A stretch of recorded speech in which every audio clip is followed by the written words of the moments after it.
मेरे प्यारे विद्यार्थियों, हमको ये सभी विषयों की 2 एड ग्रेड अभ्यास पुस्तिकाएँ दी गई हैं, जिनको हमें भर कर के 15 जनवरी से 6 फरवरी तक इसको भरना है और फिर हमें इसको स्कूल में जमा करना है, जिससे कि हमारी क्लास टीचर इसको चेक करें और हमें उस पर नंबर दे सकें। तो इसमें प्रत्येक विषय के प्रत्येक पाठ में हमें 10-10 प्रश्न दिए गए हैं, जिनको हमें भरकर हल करना है और समझना भी है। तो आज हम इस कक्षा 8वीं की सामाजिक विज्ञान के प्रश्नों को देखेंगे और इनको लिखेंगे और समझेंगे। तो ये देखिए, कक्षा 8वीं की जो हमें सामाजिक विज्ञान दी गई है, उसके हम प्रश्नों को देखते हैं और समझते हैं। देखिए इसे।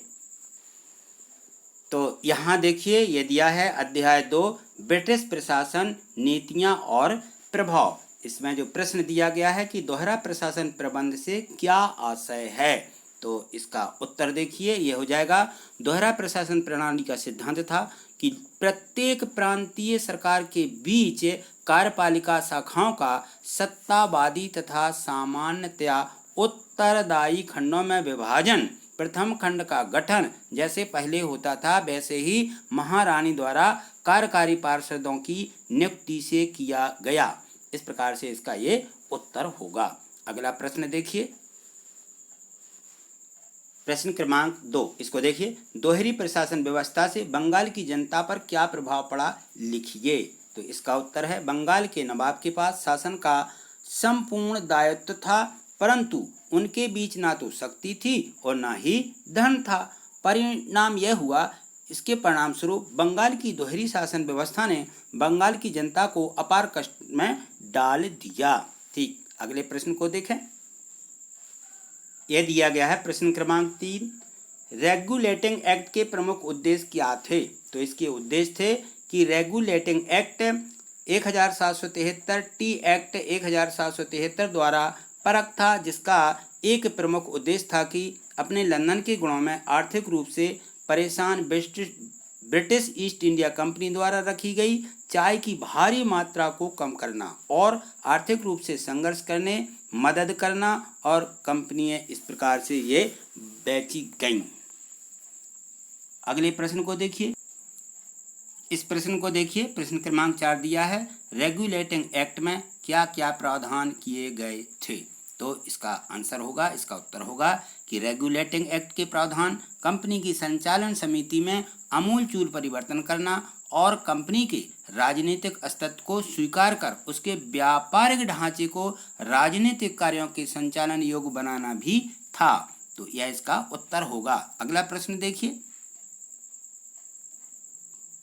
तो इस प्रश्न को देखिए, प्रश्न 5 दिया है कि पिट इंडिया एक्ट किस उद्देश्य से बनाया गया था। तो इसका उत्तर होगा कि पिट इंडिया एक्ट 1773 यानी 1773 ईस्वी के रेगुलेटिंग एक्ट की कंपनियों को दूर करने और ईस्ट इंडिया कंपनी के भारतीय क्षेत्रों के प्रशासन को अधिक सक्षम और उत्तरदायित्वपूर्ण बनाने के लिए बनाया गया था। अगला प्रश्न देखें। प्रश्न ये 6वां दिया है, इसमें हम कॉर्नवालिस द्वारा स्थापित सिविल सर्विस व्यवस्था की प्रमुख बातें क्या थीं, लिखिए।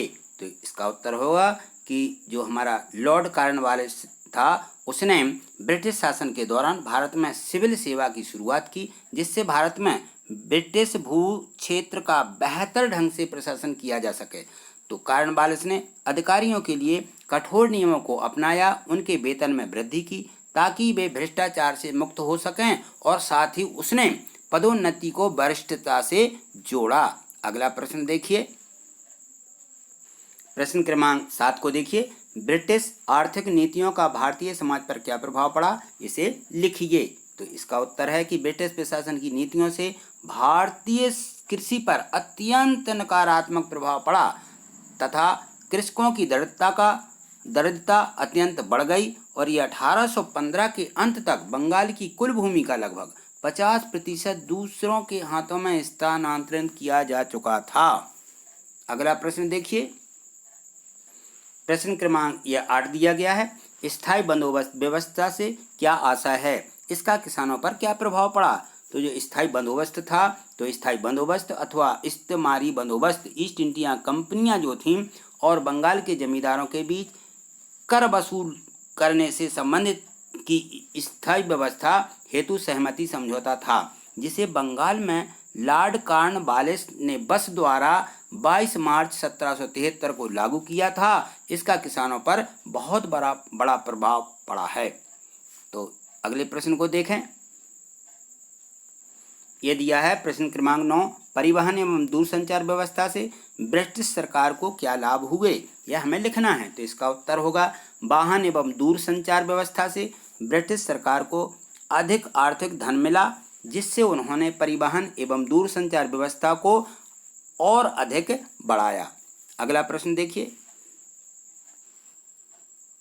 प्रश्न क्रमांक 10 ये दिया गया है, ब्रिटिश सरकार द्वारा यूरोपीय साहित्य और ज्ञान विज्ञान शिक्षण के लिए क्या क्या प्रबंध किए गए थे। तो इसका उत्तर है कि ब्रिटिश सरकार द्वारा यूरोपीय साहित्य ज्ञान शिक्षण के लिए अनेक प्रकार की शर्तें रखी गई थी, जिसे ब्रिटिश शासन भारत में भारतीयों की शिक्षा के लिए 1 लाख रुपये और आदि चीज़ों की मांग करते थे। तो इस प्रकार से हमने इन सभी 1 से 10 तक के सभी प्रश्नों को समझा है और लिख भी लिया है। यदि आपको ये सभी प्रश्न सही समझ में आए हैं तो आप इसको लाइक और शेयर करें, जिससे और अधिक बच्चों को इसका लाभ मिल सके। और यदि आपने अभी चैनल को सब्सक्राइब नहीं किया है तो इसको सब्सक्राइब कर लिए, जिससे कि मेरी वीडियो आपको सबसे पहले मिल सकें, क्योंकि इसके आगे पार्टों की वीडियो में मैं आपको जल्दी से जल्दी बनाकर भेजूंगा और आप इस चैनल को सब्सक्राइब करके रखिएगा। थैंक यू, धन्यवाद।